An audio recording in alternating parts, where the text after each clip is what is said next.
Hello and welcome to a very special edition of Cavalry Rides with Corey Moss, myself, AV Phenom, and we have our gracious host on Rave Radio, the founder of Rave Publications, Gary Kayye. How are you, Gary? Great, guys. How you guys doing over there? We are tired. Running on fumes, thank you. Well, I will say, first of all, it's awesome that you guys are willing to get up in the middle of the night and let me join you. The fact that you're willing to do that is awesome. We are also running on very little sleep because we, when you're dealing with uploading thousands of videos literally overnight and during the day, you get bandwidth funnels. No matter how well you set up the broadband connection at a convention center, and so we're here every night really late getting caught up and stuff because uploading videos is very difficult compared to uploading just audio.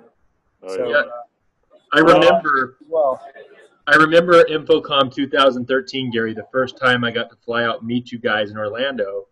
And one night I was walking back from being out all night, and in the middle of this dark road, this car started to slow down next to me, and I'm thinking, oh, great, people are going to pick a fight with me here in Orlando on the side of the road. Oh, yeah, that's where they pick fights in Orlando. Yeah, so it's like 1 a.m, and then they slow down, and then they start to pull away, and I'm thinking, oh, good, and then they stop again, and then they start to back up, and I'm like, wow, they can't even wait to heckle me. They want to start backing up, and it happened to be Sarah and your team, and they had just left the convention center doing video uploads. So yeah. Unfortunately, there's no perfect system. There's a lot of money to be made for the company that can build a portable, remotable, high bandwidth system to upload content, but that'll come in the future, I'm sure. I think the application's a little farther ahead than the technology. I think Mark told me that story. But you know what, Gary, thinking last night, is you guys must spend late hours, uploading content. And I got to tell you, looking at your coverage, and I know I tweeted out a few things yesterday, you guys have been doing it since, 2010 over there at ISE? Well, this is our fifth ISE, so whatever that is. Yeah, 2010. Yep, yeah, you're exactly right. So I got to tell you, I mean, you guys, what you do there is really phenomenal. Just the coverage almost, and I called it end-to-end coverage, what you guys do there because, again, it's what you guys put on Rave, the content and the videos and everything else is just, and Joel does a heck of a job. And I got to tell you, I always tell Sarah how fantastic she is. Because working with her ever since I started, and I don't know if you remember how I started with you, Gary, but ever since I started with you guys, just the great work Sarah does, I consider her one of the greatest editors in the industry. It's such a pleasure. And Emily, too, I've gotten to know Emily at this point. And I got to tell you, she did a tremendous job helping me coordinate this, Gary. She really did. I mean, this was, for me, it was the first time, doing anything like this, with ISE, coordinating cavalry rides and the Exec Tech Talk Show. And again, Emily was fantastic with that. This went like clockwork. It really did. I was thoroughly impressed and happy with it. Good to hear. So what have you been spending your time on over there, Gary? Did you get to go to the I know you do your crystal ball for Almo. Did you get to go hear Lars Thompson do his 520 weeks into the future? Yes, I did. We attended the keynote. We actually wrote a story on it, and we have a little video we'll eventually edit and put together all the highlights. I thought it was interesting. I think he was challenged a lot. There were a lot of people that were not happy with his keynote because they felt like that he was I think in some ways talking down to an audience that's already pretty highly technical, but in other ways they just didn't agree with it. And but that's what happens when you're sort of being a futurist, is that you half the people love you and half the people hate you.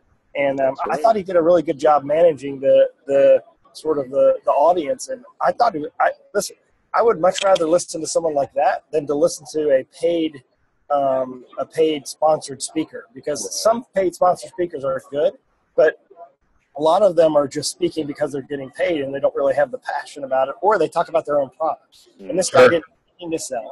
And you find Yeah, you find a lot of bias in that, I guess, too, Gary, and that's a big problem with people doing keynote. And you as a keynote speaker, I tell you what, I saw you at the Almo DC event. I was My biases are pretty clear. well, yeah, Yes, your biases are clear. yeah. But you But know you what, were, Gary? It's funny because smart home technology, I really hadn't considered it. But after your keynote and all, it was very, very interesting. And you must really have perspective when watching keynote speakers and your takeaways and all.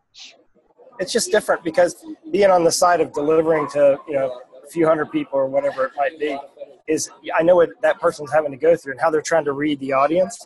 And, I thought he did a great job. But I thought it kicked off a great show. Listen, he had this keynote. They had a reception afterwards. The next day the show opens, and they already have more people that went through day one of the show than went through the show last year. So they're going to set a full record here. It's going to be well above 51,000, which was last year's attendance. The show floor is packed. As you watch the videos we've shot or you listen to the podcast, you'll hear and see how busy this show is. And that shows really well for InfoComm coming up in June. It's going to be a big show. It's going to be huge. It's going to be probably the biggest InfoComm of all time. And you know what? They set a record last year. Now ISE setting a record. You can almost guarantee they're going to set a record at InfoComm this year. And you're going to have more exhibitors, more people attending. Mark is probably going to get stalked by somebody again. So, the middle of the night. Comes with a game. But it does. hey, I did. There are some things I could talk about if you're interested in hearing about some of the things I've noticed here. Oh, yeah. Absolutely. So yesterday, Corey, you'll like this because I know you're a big Windows fan. Not Windows 8, Windows 10. Yeah, Microsoft launched the Surface Hub yesterday, and I was there. I actually recorded the press conference, so that's up on our website now if you want to watch it. You might find it interesting, Corey, because it was interesting, sort of their pitch. I thought Microsoft has a great product, and they're just like, it's almost like they're in an alternate universe in launching the product because it's almost like they're launching it with a plan, and they don't deviate from the plan. So they launched a great product, a great technology that will be successful in our industry, regardless of how it's distributed to the industry. People will buy it. Even Smart Technologies, the CEO I interviewed yesterday, admitted it's a successful product. But what is funny about it is they're using whatever pitch that someone at Microsoft put together to talk about how large screen displays can be used for displaying an incredible amount of awesome detail in big data world. That was their whole pitch, was like, look how awesome this thing is, how pitching big data. And it was sort of like, I don't think clearly they weren't intentionally talking down to the AV integrator. They just didn't realize that, look, we have to tailor our audience. The audience that was here, like the first questions after that, the press conference is, well, what's the resolution? And, how heavy is it? And how do you mount it? And it was integration questions rather than use application questions. Oh, God, The use application experience that they did display was very interesting. Yeah. Really cool. And you know what? That's what you'd hope to. How many 4K questions were there, Gary? There must have been a slew of 4K questions. Almost all the questions were 4K questions. Oh, man, I tell you. So, anyway, Gary, we've outlawed a certain word, okay? It's game-changing. Yeah. But anyway, on those lines, without using the word, what do you consider Microsoft now with the Surface Hub? And, really they're a big entry into the industry now. Well, I'm excited about it because I think it'll bring attention to our industry. And that's what I think is great for everyone. I don't consider it a game-changing product. Heck, you take a look at the quite honestly, the 84-inch from Smart Technologies. You look at the Mondo. I mean, these products have existed. We've been integrating these products for a couple of years now. Maybe not 4K. But outside of that, everything else is there. I would definitely not consider the Windows 10 interface to be a game-changing interface by any means. Right. I think it's good. It definitely seems to be more reliable, and it's definitely a better user interface than their past couple of interfaces. But I think, if you watch that interview I did with the Smart CEO, I thought he was pretty on target there when he said it's going to raise everybody's value in the industry. Yeah. Benefit from. And by the way, I did see that, and I do want to say Neil Gaidan stole the term disruptive from me, because I'm the disruptive guy on Raid. Yeah. But I tell you what, I am interested in what Smart Technologies is doing and how they're. And I saw you did something with Jeff Lowe too. But what they're considering the Microsoft and compared to theirs and CAP and all of that. Well, they're focused on CAP, heavily focused on CAP. Yep. Yeah, Mark. With Corey and I were talking. If Microsoft does another 100 by 100, how many 84-inch surfaces does it take to fill 10,000 square feet? I don't know. If they have a huge booth, it's interesting. They have a huge booth here as well. Huge. And they have 4 smart hubs in there, but the booth is packed. And I think it's, you have Microsoft in a show like this, you're going to be packed. If someone put an Apple logo in the middle of a blank space in the floor, everybody'd fill it. Everybody run to it. so it's going to be packed because it's Microsoft. I think, again, I would say, Mark, look, I think having the brand Microsoft at InfoComm is good for industry and really should have been there 2 or 3 years ago. The other thing is Cisco, crazy that they have not put their routers here at the trade show. Isn't that amazing, why are they not making those available to our industry? Why are they making us go through this complicated distribution structure when everything is going to the network and they want to sell more routers? Right. Why is SBSI or High Vision or Just Add Power not bringing that partnership to them? Yeah, I mean, I think that they will.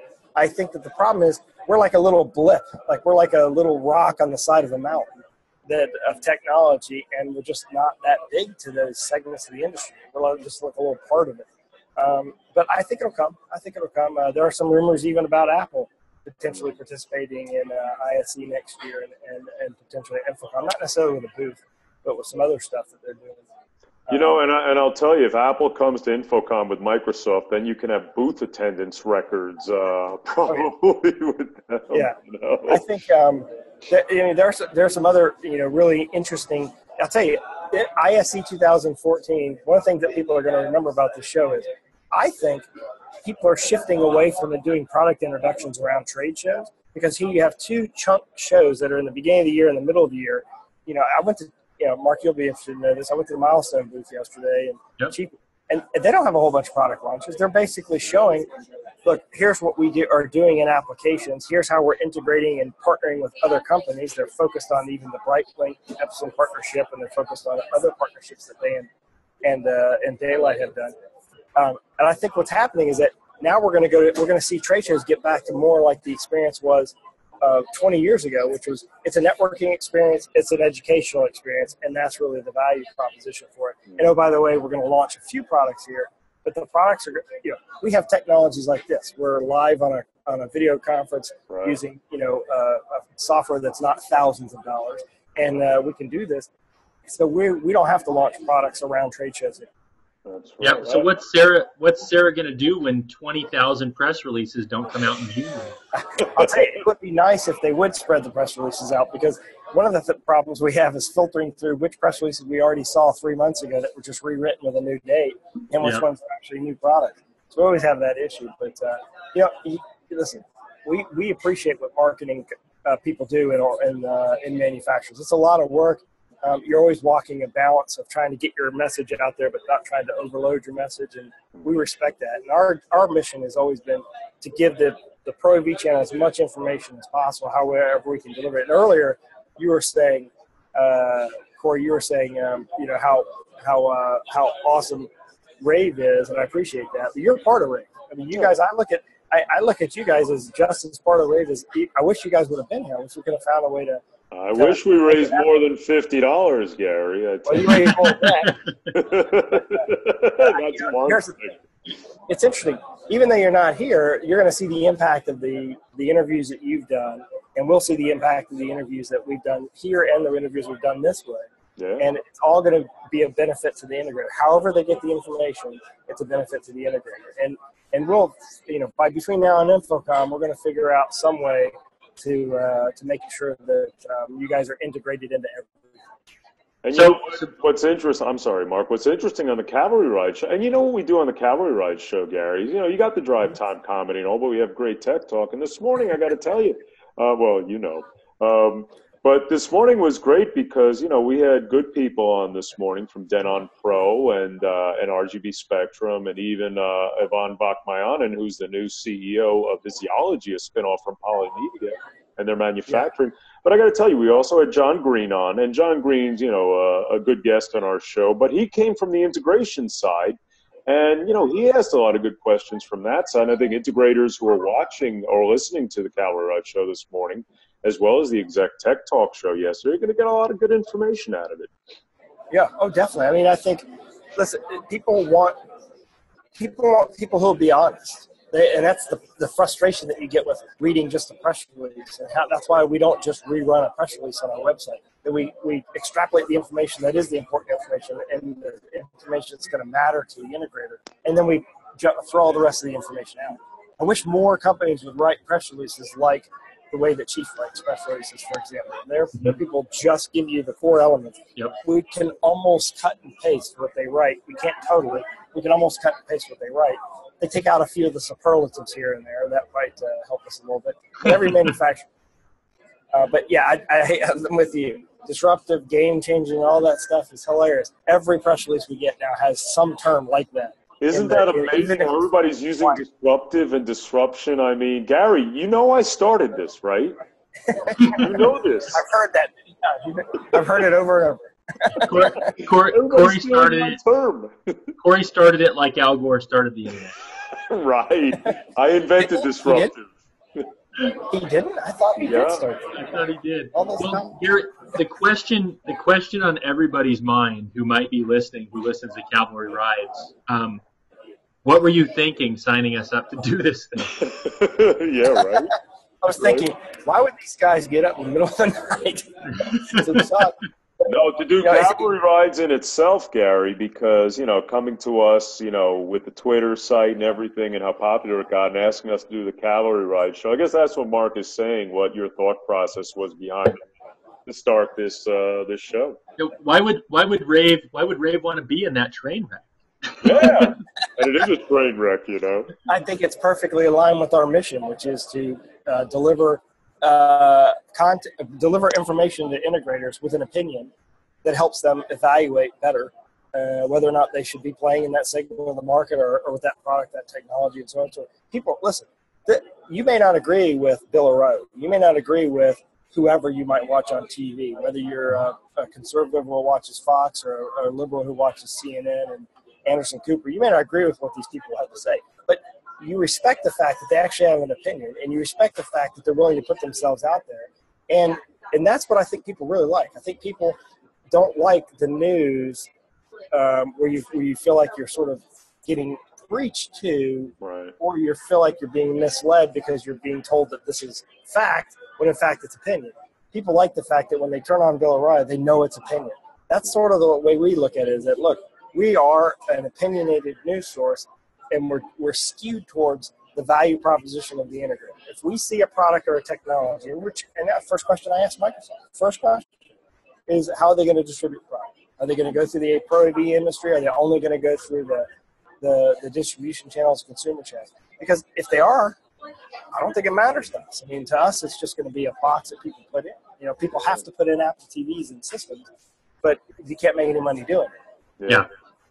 Yeah, it's a great question, because with their model, I mean, I used to work for IBM, so that big box distribution model was there. But when they started that, they upset a lot of their VARs as well, right? Because they had this traditional base of people that were value added resellers, and it'll be very interesting to see exactly how they decide to sell it. And Gary, I tell you, I'm sell through software. Yeah, I'm sorry. I just wanted to say, I was in integration for about 15 years and I jumped out, but I may actually jump back into it. And something like the Microsoft Surface Hub, I might, if I'm in integration, look at that. And to go along with SmartCap and all, I might say, this is phenomenal. I want to spec this on jobs, and I think it could be a win the way it is now.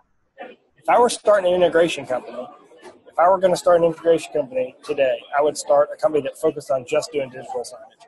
That is a huge, huge, great opportunity. Oh, yeah. and it's going to keep getting bigger and bigger. And the people that can provide not just the hardware but can provide the creative content are going to make a fortune.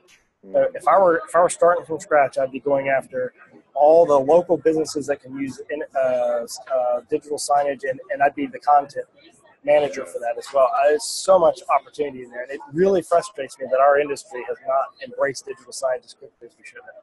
Right, exactly. Yeah, I remember writing in a blog that if you were in an AV integration company, you should be looking to pull content in as a service. And the first comments were, no, that's better for us to partner to do that. And it was very strange to me. It's like, why wouldn't you want to bring that expertise in-house and get the recurring monthly revenue? Hey, at least partnering is, at least you're getting a piece of it now. There's a lot of integrators out there, Mark, that don't get any of it. They're not partnering or anything. So I think that, I think the digital signage market is exploding. It's amazing how fast that segment of the market is growing. And of course, the interactive meeting room, huddle room, collaborative wireless conferencing market, that's good. If you could put together prepackaged systems, whether you decide to use Crestron or AMX or Extron or Smart or whoever you decide to use, you can make a lot of money doing those prepackaged systems. I think it's full-fledged integration. I think that would not be a business that I would go into, but I would go into the prepackaged integration or the digital science segment of the market. I think those are just ripe for the picking right now in the industry.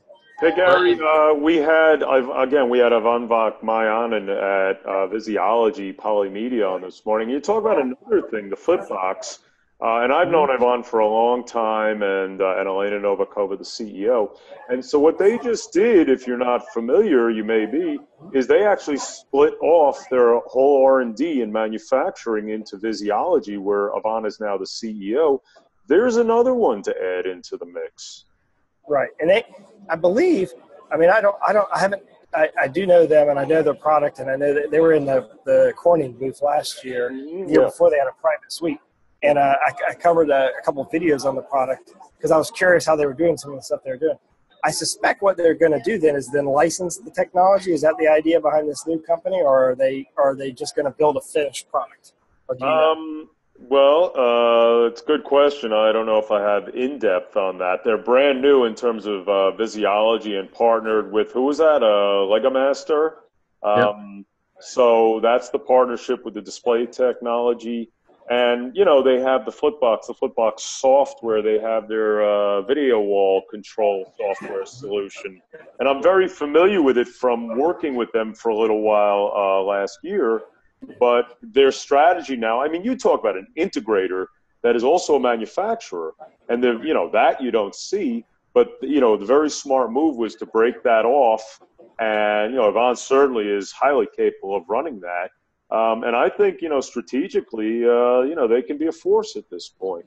And they have a unique technology. And their interface is actually a really nice interface. So that whole, again, I think Microsoft brings a good opportunity for our industry for exposure. It's going to help our industry grow, unless they try to work against us, which I don't know why they would spend the kind of money they're spending over there in that hall to work against us, and the amount of money they're spending at Infocom to work against us. But we'll know better. The product, by the way, isn't going to ship until late fall, early winter.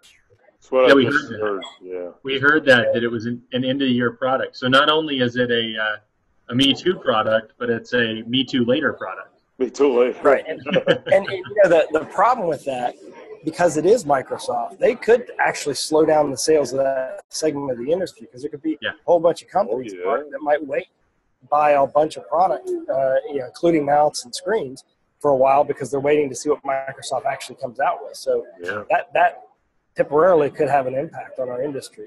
And you know what, Gary?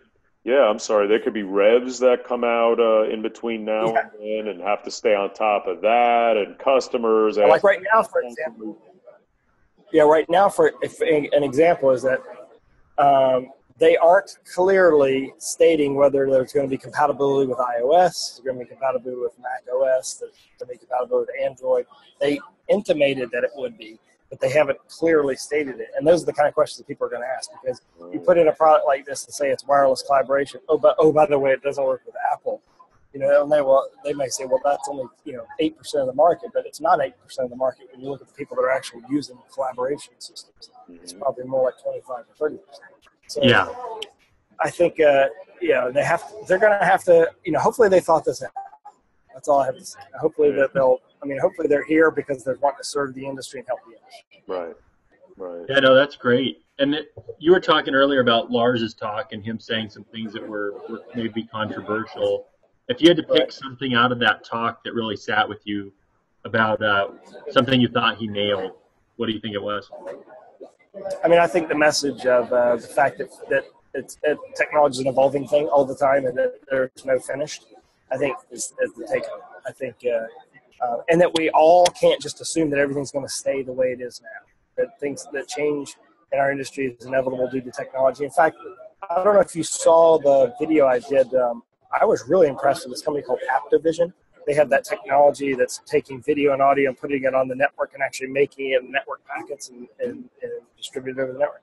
Right. Listen, that has an opportunity to actually displace HD-based and actually become a video and audio networking standard like Dante for systems. That's a little teeny 10 by 10 booth at the show. I can see them in 3 years being the size of Cisco because they're licensing their technology. They're making a chip that you can put inside of your product, or they have a reference design that you can use and go off and build your own products. I could absolutely see them become a huge company, sort of like TI did with the DLP technology. They're building the chip. I mean, it's going to be them or another chip company because everybody's going to eventually put everything on the net. Yeah. Well, it's funny. It's funny that you talk about that because when we had Daniel Schwartzberg from HD-Based T Alliance on yesterday, I asked him, is there, since HD-Based T does use, PAM, just like an Ethernet switch does, is there the potential to add HD-Based T ports, just like you would add 10G ports to a normal gigabit switch? And he said no, because it's not packetized the same way. And so it seems like that'll always be a parallel technology. And with somebody like you're talking about, people want this stuff to be integrated together. And HD-Based is a Band-Aid. Yeah. It's really a Band-Aid, right? I mean, it's how long is that really going to last? Because people aren't going to want to keep analog and digital the way that they're doing it. People are going to want to do what Corey's been talking about for years, and that is put it on the network and make it part of the network. And that's ultimately the problem's been the technology hadn't caught up with that want. But of course, this does require 10 gigabit switches, which means that you'd have to change your infrastructure. Sure. But how far away are we from changing our infrastructure anyway? I mean, how far are we? And Corey, you know better than me. How far are we from having 10 gigabit switchers and everything? Yeah. That's a good question. Probably not too. So, I mean, again, Gary, a lot of these things are to be seen on the IT side. And, of course, with the integrators, again, you're right. Why doesn't Cisco bring – I said this last year. Why aren't bringing the routers and switches, to ISE and Infocom? I don't understand, I think it's a disconnect. Again, they look at us as like this mountain of technology. We're like a little pebble on the side of the hill. Yeah. They don't really see us. The funny thing is, if you took a look at all the bandwidth running through commercial applications all over the world, I bet we've touched at least 50% of it. I mean, because if you look at the amount of bandwidth that's required for video and all those high-end video conferencing systems, that's a huge amount of bandwidth. Who put those things in? It wasn't AT&T. It wasn't Verizon. It was AV integrated.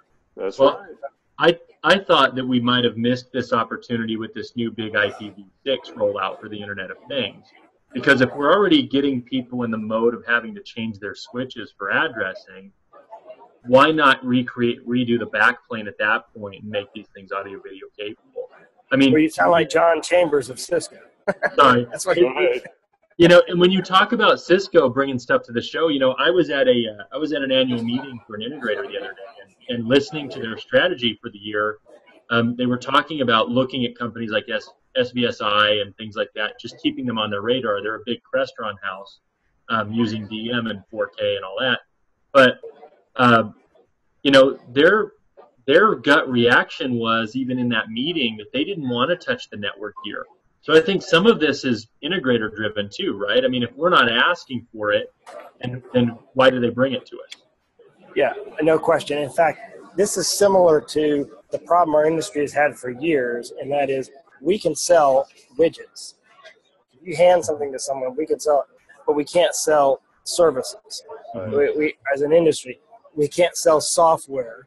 And as an industry, we stay away from the network because it is sort of this thing that's in the air, and we don't really understand it. It doesn't have a connector on it. It doesn't have a red, a green, and a blue connector, and it doesn't have horizontal, vertical, clearly marked. So to us, it's sort of like this thing that they don't get. But I do think that's changing. I think that, listen, if you're in the digital signage market, you're doing network integration. If you're doing home AV, you're network integration. Mm-hmm. The commercial side, now that they started doing collaboration systems, click share, whatever, et al., all these companies that do these wireless collaboration systems, those are scratching the surface of forcing you to get on the network. Control systems now all force you to get on the network. We aren't too far, a couple of years, 3 years away from every AV integrator having to be a network.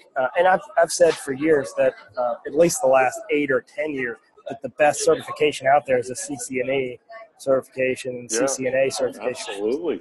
They're freely available to everyone. You do have to spend a few $100s, but they're 3, 4, 5-day classes, depending on which one you take, and you will become a network expert. You'll be able to understand how things work on a network and be able to put any equipment on a network that we would use in an AV system.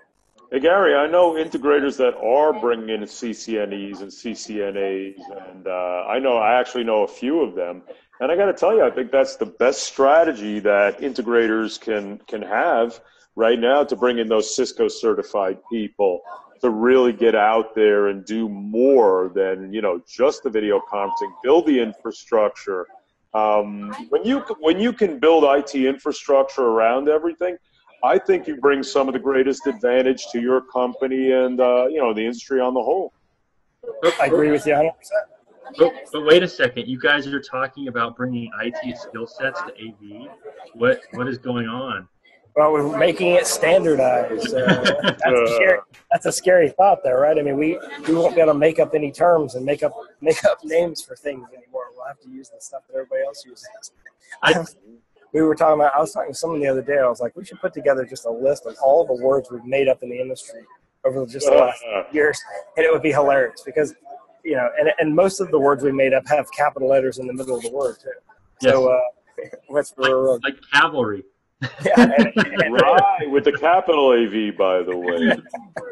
There you go. Hey, Gary, video conferencing, and collaboration, obviously you know where I am with that. And I got to tell you, it just grows bigger and bigger by the month at this point. And, you got your big companies out there. We actually met with the CEOs of 2 companies. We met with Simon Tigre of Pexip and Tom Eric Lee of Videxio yesterday.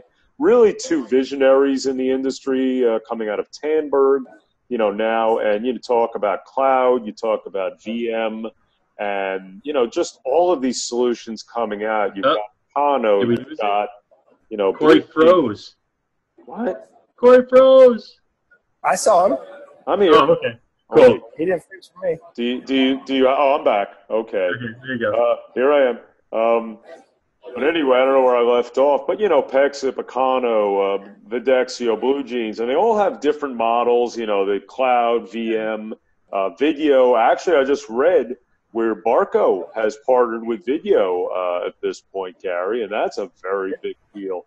So the video conferencing collaboration space just gets to be more defined. Have you visited with them there, and what's your thoughts on that? Yeah, I think what's interesting is going to be, Pexip had all those guys that you mentioned, a lot of them had a unique cloud-based, whatever you want to call it, SaaS-based or software-based video conferencing stuff, video conferencing technology. But now you've got the big guys, Cisco, Polycom, Microsoft. They all have that now. I think it's going to be interesting to monitor how those companies survive. I think there's going to be some consolidation. I think it's going to be some forced consolidation because, you named a half a dozen companies that are all doing something very similar, almost the same way. And I think that you can't count out Cisco and you can't count out Polycom. They're going to still want to keep their chunk of the market, and to do it, they'll buy it if they have to. Right, right. And Life Size, too, I have to tell you, Gary, their cloud solution really busting in with that and, you know, marrying it with their hardware. I'm going to tell you, upcoming, and I guess a scoop for you, I interviewed Simon Dudley for my Conversion Tech project on Rave. And I got to tell you, one of the most enlightening conversations I've ever had with somebody. He truly is the video evangelist, a visionary in the market as well. And to talk to people like Simon, know the C-levels that I know at companies, again, like Pexip and Videxio and Econo and all of those, and Zoom even, you know, it really is, you know, something right now to see what's going on in that industry. Yeah, I mean, look at what we're doing here with Zoom, like you said. I mean, this 2 years ago, this wouldn't have been able to have been done. You would have had to have a huge, you'd had to have a big piece of hardware. And now, look, it's all software-based because we have compatibility of the software. So, yeah, everyone's going to want every experience to be this easy. Not that this is completely easy, but this easy, at least this simple. As simple as turning on a TV, as simple as taking a call on your phone. You know, FaceTime easy. And that's what's going to drive Cisco to fix their system. That's what's going to drive Polycom to fix theirs. It's going to drive Microsoft to make Link and whatever else they're going to call it in the future. Skype for Business, whatever. Work the way it works. So I think that's an interesting market to keep monitoring. I'm glad we're in that segment of the market. It's exciting to monitor. It's great that you have that expertise there as well because, you know, we obviously leverage that because, you know, we're not experts at everything. You know, we are sort of experiencing as it goes. And we're also concerned for the integrator because, you know, when you're starting to sell software, it's different. You know, there's different margin issues there. There's different recurring revenue opportunities, but there's also a concern. There's also a potential that you can lose a lot of money if you don't do it right. So that's always been a concern of ours. But, you know, the companies that are supporting our industry, Pexip is a great example of that.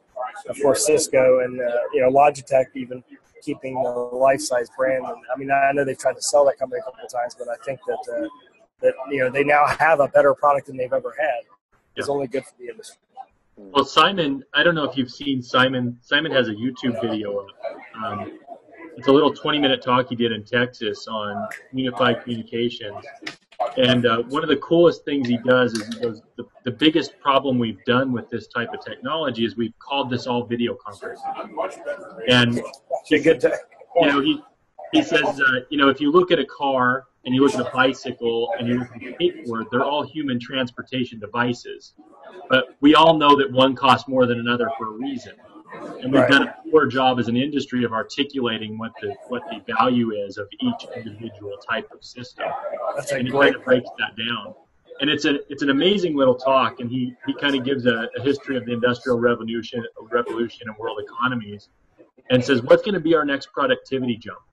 You know, he said, we haven't realized, you know, increases in productivity with new highways, with airplanes, with all those things. We're tapped out. So really the only place we can find this productivity is through something like technology, like video teleconferencing.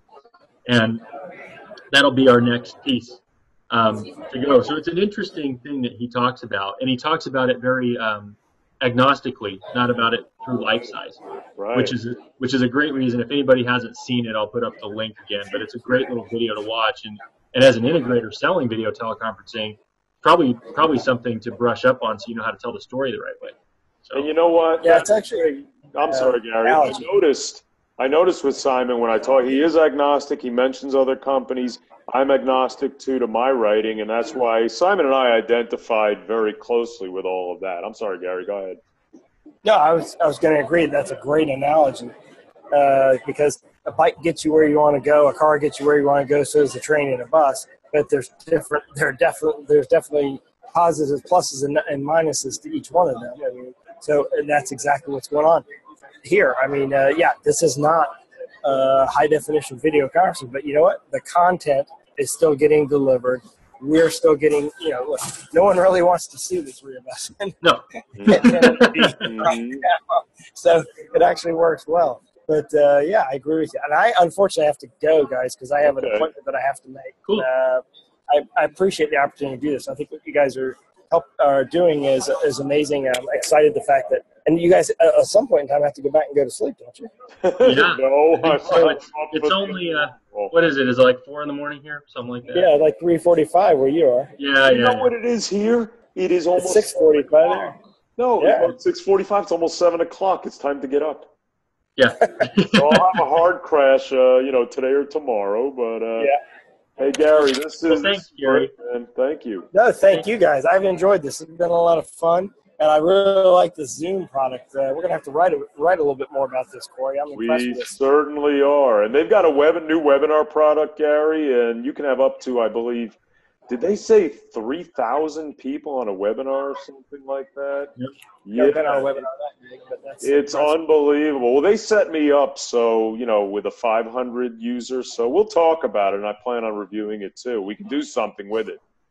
Yeah, Great. we should do. We should definitely test out their webinar software because we actually have a webinar we need to get out there. So I'll touch base with you next week, guys. I really appreciate you guys doing this. Thanks for helping and being part of Rave Radio and part of Rave Publications. We're super proud of you guys and the stuff that you've done, and I know you guys are as well. No, thank you. Gary. We are. We definitely are. Thanks so Gary. much. Stay safe out there. Thank you. All right, do I leave this on now, or do you have somebody else coming, or do I just? No, we're all done. We're finished, and I'm about to hibernate for 2 days. So. All right, see you guys Thanks, later. guys. Take care. Yeah. Bye.